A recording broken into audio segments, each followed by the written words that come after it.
Ladies and gentlemen, we're all set for an exciting panel discussion. The panel discussion will put the spotlight on turning shoppers into fans with memorable experiences. Please put your hands together and welcome on stage our distinguished panel and moderator. He is Chairman, Retailers Association of India. Please welcome our moderator, Bijou Kurien. He is Chief Executive Officer, Beauty Business, Shopper Stop Ltd. Please welcome Biju Kassim. He is Chief Executive Officer, Imagicaa. Please welcome Dhimant Bakshi.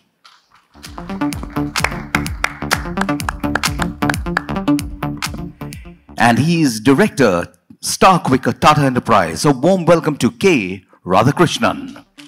Thank you, Hugo, and warm welcome to my fellow panelists.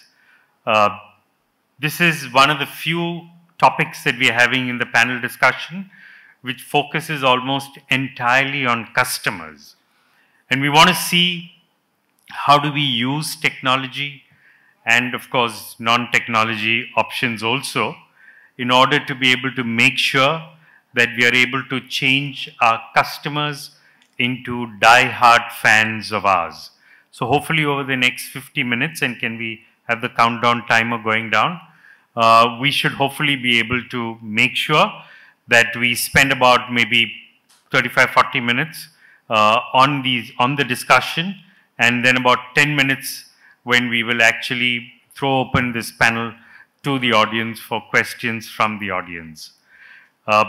We all know, and in fact last week we had the Manning Modern Retail session, and in Manning Modern Retail we talked about the role that people play in building businesses and in building brands. And what we also know is that when we think of our stores and we think of our online businesses, the big difference that can be made to these businesses is in terms of not just people, but also the technologies that we employ. How do we make sure that the interaction between the customer and us as a business is as frictionless as possible? They're able to come in, they're able to find what they want as quickly as possible, whether it's offline or online. They're able to understand which are the best schemes and offers available. They're able to look at choices within the category. So whether it's offline or online, how do you provide them other choices than what they have chosen? They're able to then consummate in terms of the sale. And then finally, at the end of the day, they're able to make the payment. Now, even then, when they have to make a payment, somebody says, I want to make payment immediately. Somebody says, I want the credit shield that a credit card offers me. Somebody says, do you have an EMI scheme? And somebody else says that, do you have a loan scheme, or what we now know as buy now, pay later?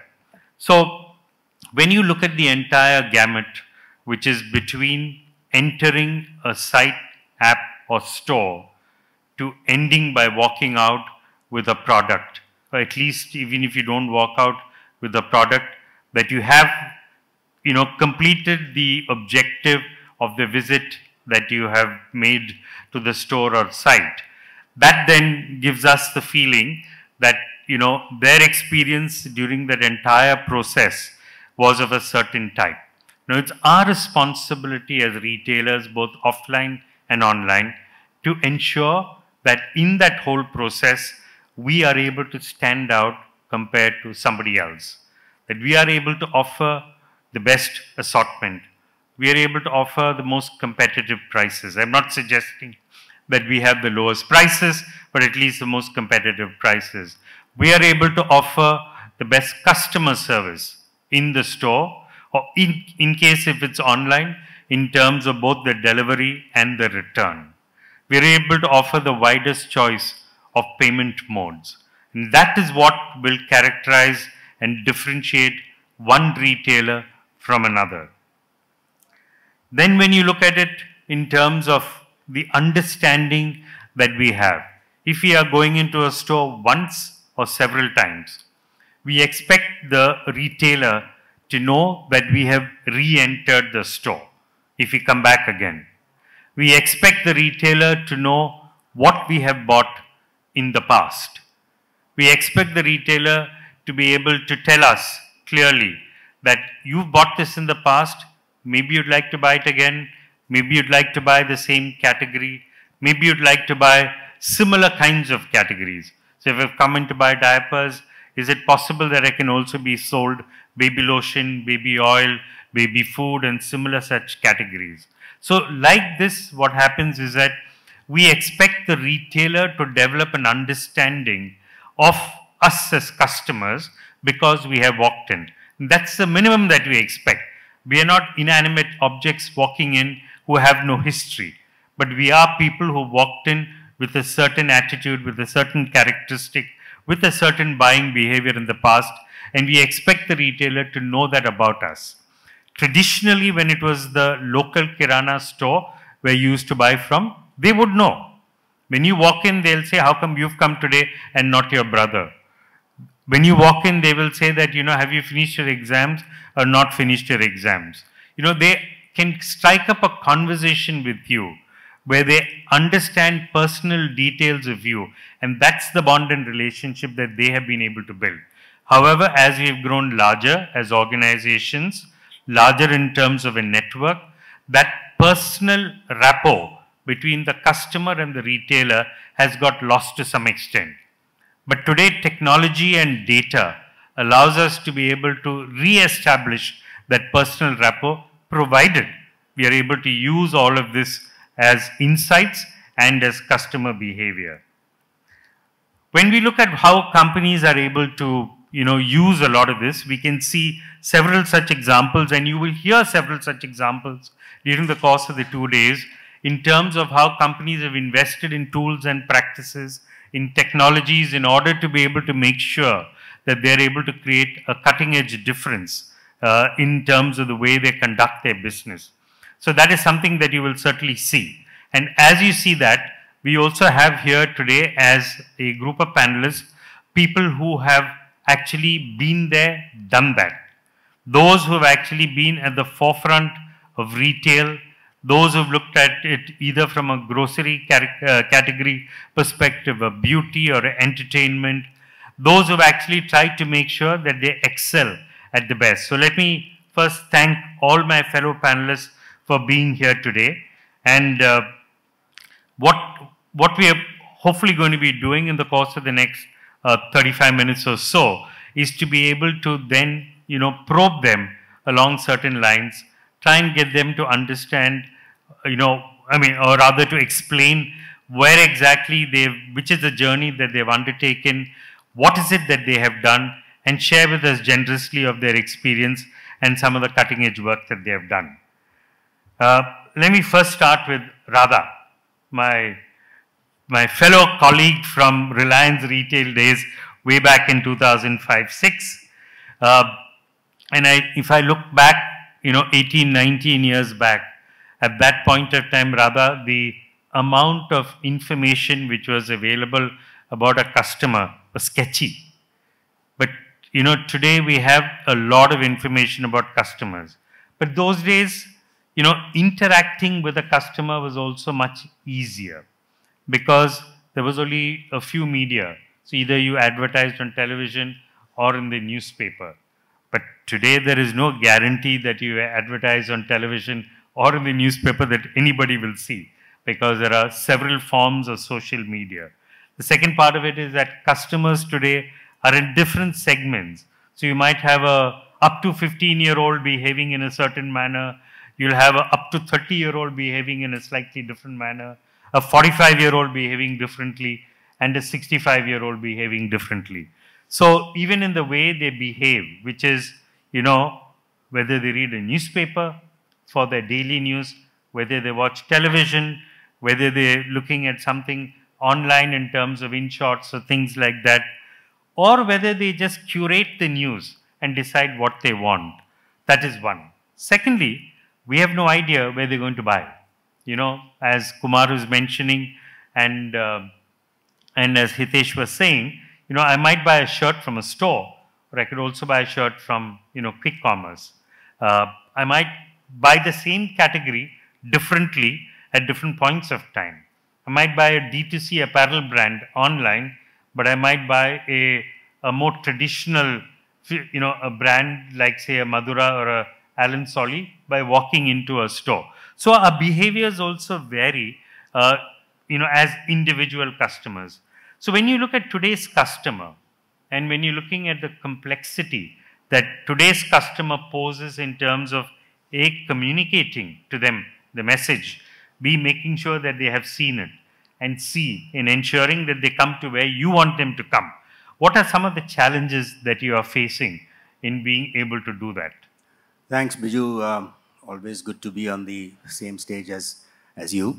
We have been in other stages and we fought several battles together. You said that, you have a 65-year-old person behaving like a 65, 15 behaving like a 15. Today's challenge is that the 15-year-old is behaving like a 65 and 65 is behaving like a 15. I think there is no barrier anymore. Age is not a barrier. You and I are retired technically, but we are looking at doing several startups in the next 5 years. So I think my biggest takeaway in today's era is that as growing up as a young boy in Delhi, aspirations were actually limited. Limited by society. It's best said in Hindi कि आपकी औकात नहीं है इसके लिए. We were denied the ability to aspire. You are not supposed to be aspiring for something. Today, I think aspiration is universal, is ubiquitous. Anybody can aspire for anything. Can I become like Virat Kohli? Yeah, if you try hard enough as he does and you have some luck, I think you should certainly become. But can I aspire for it? 100% you can. I think the biggest problem is in today's technology is that you're trying to judge the person by one buying habit. It's like, imagine you're on the Arctic and you dig a hole in the ice. Under the ice is always water. That's what physics is. The sea never freezes. Under the ice, so if you cut a hole in the ice and you touch that water, technically you're touching the entire ocean. But you cannot judge the ocean by the hole that you've cut. The problem is, human being is a complex being. My psychology changes with time, with geography, with my requirements and my age. And therefore, the biggest problem is not technology. The biggest problem is the fact to understand a human being is the biggest challenge we always face. We've lived with our spouses for a long time and still we discover every day something new. But, some behavior, something that is hey, I've been living with this lady for about 40 years and I don't know what happened today. So, therefore, I think it's a foolish thing to even think that technology can solve a problem to actually understand. So, Biju, I'll give you one more example. Netflix has this profile business, right? When you go to Netflix, so you have your profile, wife's profile, kid's profile. I actually use my son's password to watch Netflix because he pays for it. I told him, let's have one profile. Now, he's watching F1. I am watching, Jason Bond series or the James Bond series. My wife is watching some, tearjerker serial. Netflix is bloody confused. They don't know what to actually give us. Now, customization is a matter of the data that you actually collect. Maybe further on, I'll tell you why I quite dislike customizing for the customer, because you will give the same person the same thing that he's done before. I don't think as human beings we want to do the same things again and again. Thank you. Thank you, Radha. Biju, my namesake, who heads the beauty business at Shoppers Stop. A question to you. In a retail store, the amount of data that you're able to capture about the customer and the interaction between customer, location, product, and time. And if you were to use those 4 variables, there is enough and more insights that you can actually gain out of customers. So when you look at, how customers come in and buy from you and what they buy and what is it that, you could possibly upsell, cross-sell to them. How do you use this data to be able to create a better customer experience, one, and to be able to capture feedback from the customer in order to be able to improve your own performance? Thank you, Biju. So I think this question is a little bit cut for me and for Shoppers Stop. So at Shoppers Stop, we're very proud to be running a loyalty program, which is known as First Citizen Club. It's one of the oldest loyalty program, having about 10 million customers. And statistics confirms 78% of our overall business comes from this base. 65% of repeat happens from this base. And 52% of this base is active. So you can imagine the wealth of consumer data and the privilege we as one of the oldest loyalty club have. And we have been really investing heavily on it. And again, let me tell you, having a strong loyalty program doesn't guarantee. Nevertheless, we have been really very innovative on this particular program, simply because the insights this program gives us is very granular. So today, as a house of brands across multiple categories, we take full leverage of cross-category animations, promotions, programs. And we also very, very cognizant of the fact that we also need to get the new customers, the young customers. So what we try and do is a bit of phygital innovation, because we are quite strong in terms of our physical footprint. We have been one of the earliest one, but I wouldn't say we are one of the most prolific ones today. But we try and blend both the physical and digital elements of it. And to come into beauty in particular, we very well understand that beauty is all about the touch and feel and the engagement. So we try and blend all these elements, wherein tech definitely plays a very, very important role. And beauty, for most of you who know, have been pioneers in the digital intervention. Yeah, the tech intervention. Like, you know, we always like to be reaffirmed by a skin analyzer or a hair analyzer, saying that, hey guys, this is it. This is the health of your skin. The following other parameters that you may want to deep dive. And then obviously it goes into giving a bit of advice. So we have tried to really make good use of the tech tools, blend it with the historical data that we have, and keep our customers quite excited, because at the end of the day, it is for us and for everybody in retail in particular, customer delight, which is at the center of it. Thank you. And Dhimant, a question to you. Dhimant is the CEO of Imagicaa, which many of you all might have gone to, but certainly heard, and also an ex-colleague from Reliance Retail. So it's a pleasure to have two ex-colleagues from Reliance Retail out here. Dhimant, in your business, which is about entertainment, the lines between physical and digital blur. You know, because when we talk about various technologies, you know, augmented reality, virtual reality, several such things, simulators, etc. All of those are technologies, but they come into practice at your entertainment center.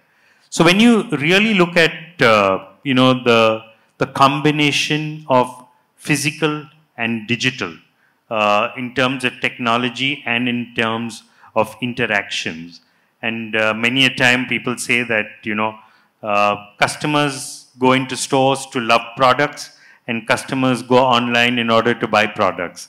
So when you look at yours, you kind of mix the two together. So how do you see customer behavior and the ability to use a variety of technologies in order to cater to the entertainment needs of customers? So first of all, I would like to congratulate the Retailers Association for successful 20 years. And I remember the first session of Retailers Association was in JW Marriott, Juhu. And this is in Sahar Airport. So, hearty congratulations. Yeah, yeah, yeah. So, so our business is such that we are a destination category, and our business is to provide happiness to people who travel maybe 80 kilometers, 40 kilometers. Some people even travel from different cities to come and have a great day or a great weekend or a couple of days together as a staycation. So our first primary duty is to make sure that all the busy schedules that you've taken out time to come to the park and have a great day or a great memory is something which first we should fulfill as a brand. So that is our duty. And to ensure, to understand the guest better, we need actually lots of technology requirement. And very frankly, it's not that we have enough technology in place today to know the customer in that granularly or maybe to know more. So as you would know that since we are not really a catchment business but a destination, for us to garner repeat is a greater challenge. And to get somebody to plan and visit becomes most important. So it's not really always about share of wallet in our business, but it's more about share of watch that we always focus on. Time is a bigger currency for us than really the cash. So for us, when it comes to various experiences that we build, we use various immersive experiences where you essentially forget your days otherwise and have a great time when you come. So one such interesting thing we use is lots of motion simulators, and we are in the process of adding a lot of AR and VR based experiences that actually take you to, it literally transports you into different world, and that's what we are actively working towards. From the other part of technology that we track is to understand the guest movement better. So it's a very fine balance between the wait time to dwell time. Because after having traveled for so many kilometers, if you make somebody wait beyond 20 minutes, 30 minutes for a ride experience, it really is very frankly not a good idea. In fact, it's a bad one when we go beyond that. So we try and create a lot of technological experiences to make sure that while you're waiting, there's something that you do.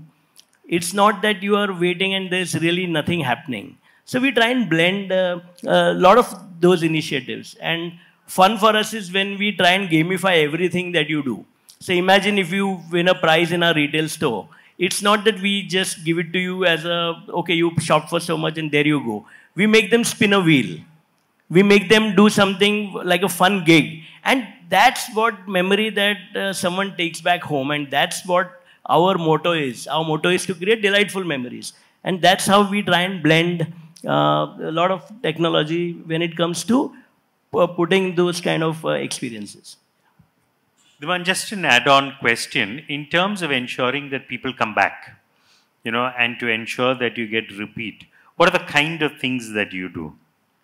So one is that we know that our product is not always a need, but it's really a want, and how to convert that want into at least a periodic need, because our repeat visitation is maybe once in 2 years or once in 1.5 years. There are, of course, exceptions who even come 3-4 times, but that's a very small, minuscule percentage which is youth.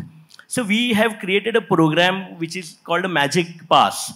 And that pass essentially gives you 4 visits through all our 7 parks that are present nationally. And you can go anywhere at a very, very value price. So one is that it gives you sampling of different experiences. Similarly, we tie up with many of the brands. Example, with Shopper Stop, we had tied up in the past. Or when Jet Airways was very active, their program was fantastic and we could leverage because it's a travel category. So we try and generate not only repeats but also inducing trials, because we know that once you come, you are going to come again. And we track people's special events. So to come to a park, you need some reason, you need some event, some occasion. And we track that very, very properly to say whatever database did we capture. We would know your anniversary, we would know your birthdays, we would target you during special events like the New Year bash and very many such events where we create reason for you to come together.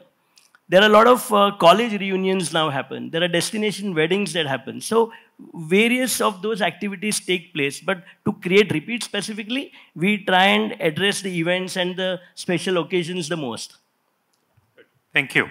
Rather, question to you about customer service.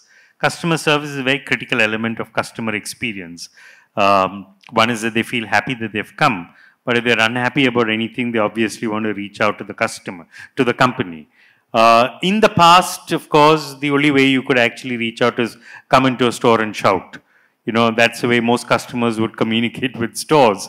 But over time, that has changed. Now, then you went on to having email IDs where they could write to. Then you have websites where you have a care at .. whom you could connect with.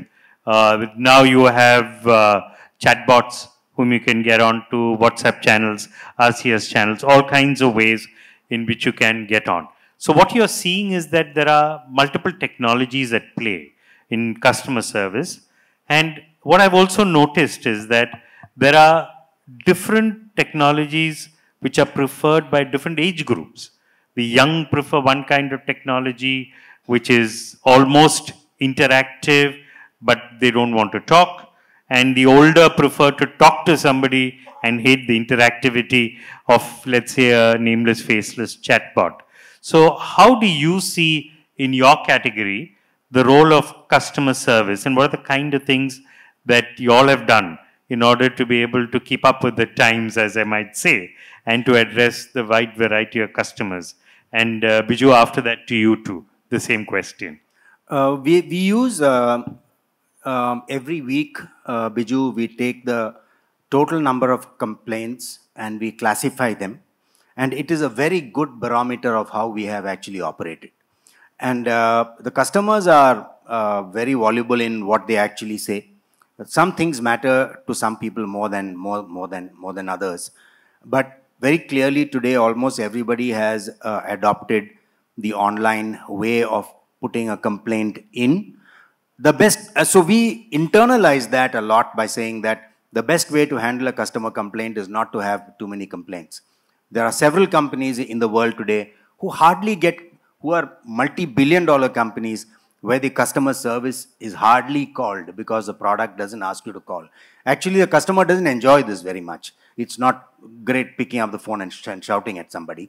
So we internalize it to think, you need to pick up every single complaint and then take it right down to the source and try and use it like a method in which you obviate some of those issues.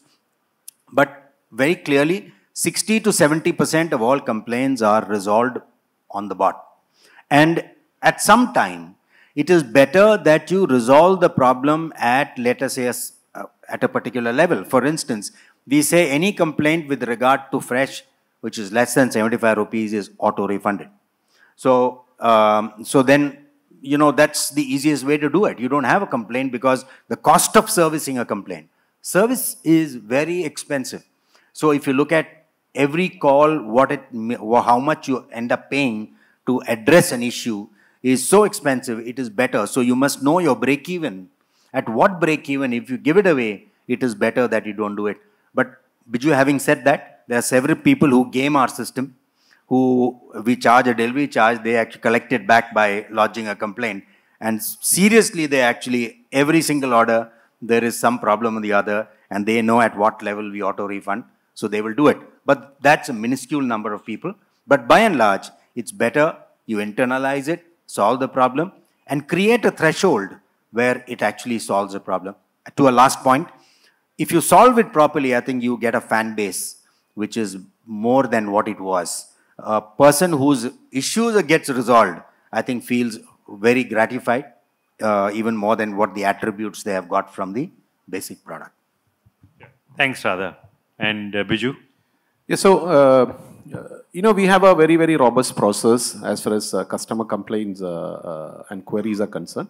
So I would first like to talk about the engagement process that we have, which also becomes a reverse funnel for us. So primarily, obviously, you have your call centers and chatbots and all that. That takes care of the largest number of complaints.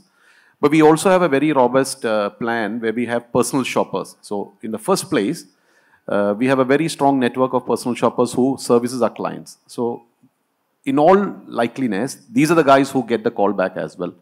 And they literally know, and because they have been dealing with these customers quite often, they literally know how important, how genuine, and how critical these complaints are.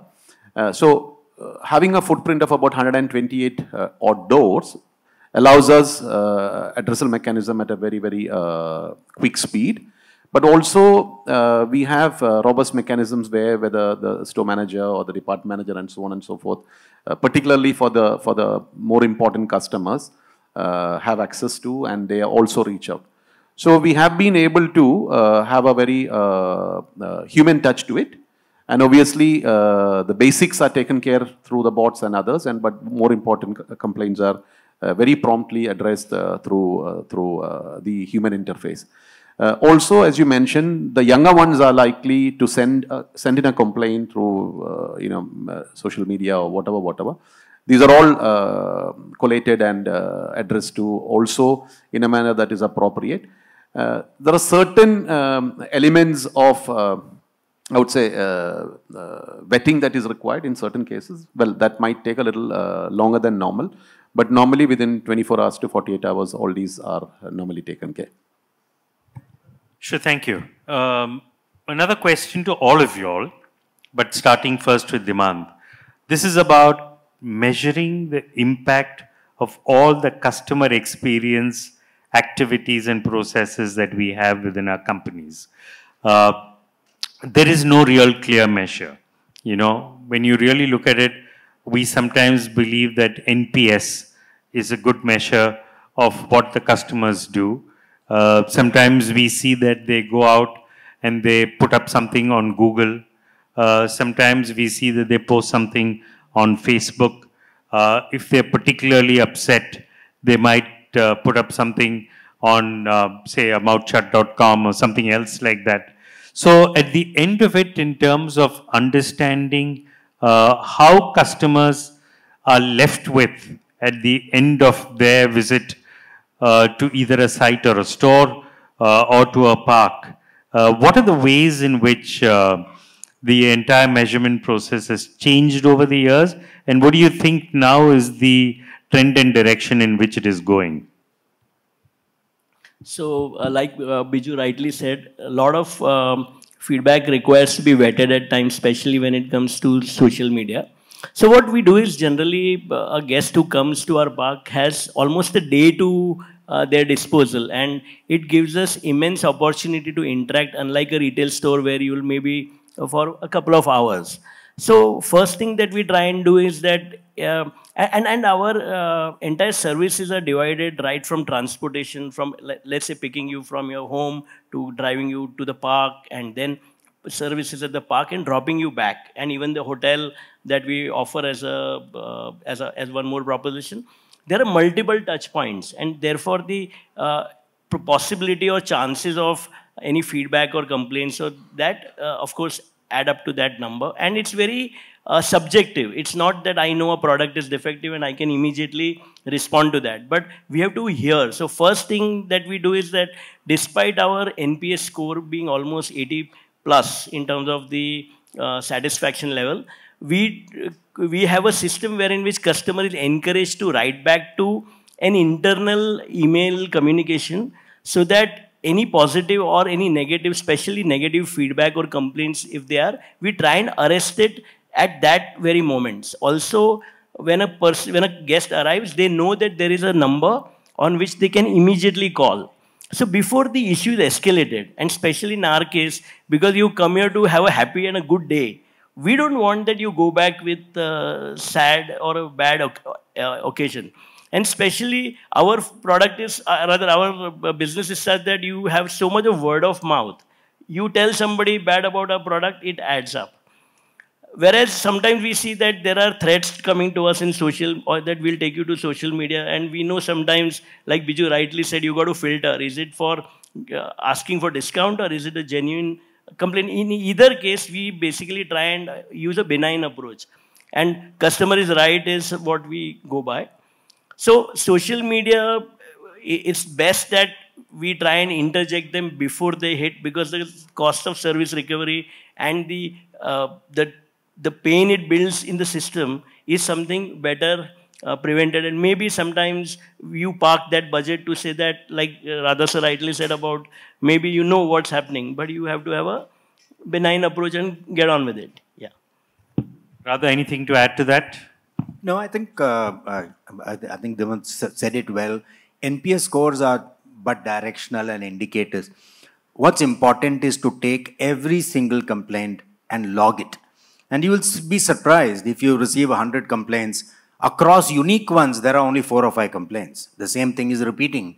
One should be worried if that same problem is occurring again and again. Then you're not conscious of your process, not conscious about your product. If you were to take the unique complaints across all complaints, that to me is the most important thing. Some things maybe you can't resolve, but then you're in a bad position. But several things you can resolve, but probably you're not attending to it now. So I would say, take all your complaints and find the unique number as a percentage. So if I've got 100 complaints, unique is 10. Actually, it is 10 complaints, 10 issues that you have to resolve. That, for me, that's where the rubber hits the road. If you're not able to bring that 10 down to 2 or 3, and I must tell you, as time goes by, sometimes new complaints arise. A new store has opened that has some problems with it, or some product that we're not delivering well. That kind of stuff may happen. But take the unique and try to make it a mission to resolve those. So for us, yes, absolutely with Radha, because NPS is critical and it's more directional. So what we also try and do, because of the footprint that we have and also the reach with our loyalty base, if there is something, critical complaints that come up, we also do a bit of a quick research.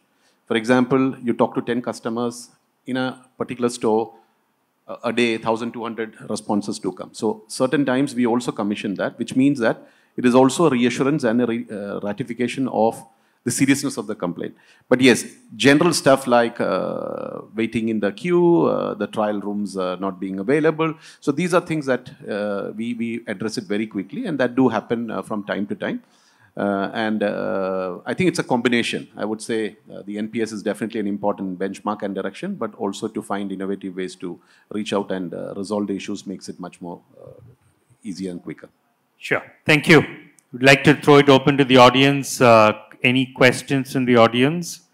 If you have a question, just raise your hand, mention your name, ask the question and to whom the question is. Any questions? None that I can see. Then let me ask this next question to Biju, largely because of the fact that you've got the oldest loyalty program around here.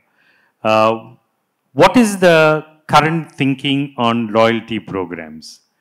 You know, we've had lots of debates in a world where customers are getting more disloyal. Does loyalty have a role? Amazing question. Actually, we are also trying to address this question in all honesty, because the fact of the matter, loyalty is a good start. But in an ever-evolving marketplace, an ever-evolving consumer mindset, I think we need to continue to reinvent. So what we try and do, and I can talk a little bit on the beauty side of it, because we are very cognizant of what the competition is. Because, you know, a particular loyalty program may be good and was good at a certain point in time, may not be as effective. So what we try and do is package it with a lot of value adds. Basically, for us, from a beauty perspective, trial is super critical, right? Inducing trial, which could be sampling, which could be a quick makeover, which could be a quick masterclass, which could be a quick consultation. So what we try and do is to package all these things. So effectively, obviously, we also have the tools, like the virtual try-ons and many, many other tools. The other element, what we try and bring is money can't buy experiences. Because I think loyalty, obviously, yes, apart from the discounts or the points or whatever the people accumulate, is a great motivation. And I see, for example, banks and airlines using it super well. But we also try and do money can't buy experiences, which means that it is also leading to a very, very strong combination. So to conclude, I would say it is an ever-evolving process, and I think it's an ever-evolving domain. And a combination of factors is what should give you some success, if not full success. Great. Thank you. Thank you very much to the fellow panelists for sharing so generously of their time and also of their knowledge and experience. And thank you to the audience for this patient listening.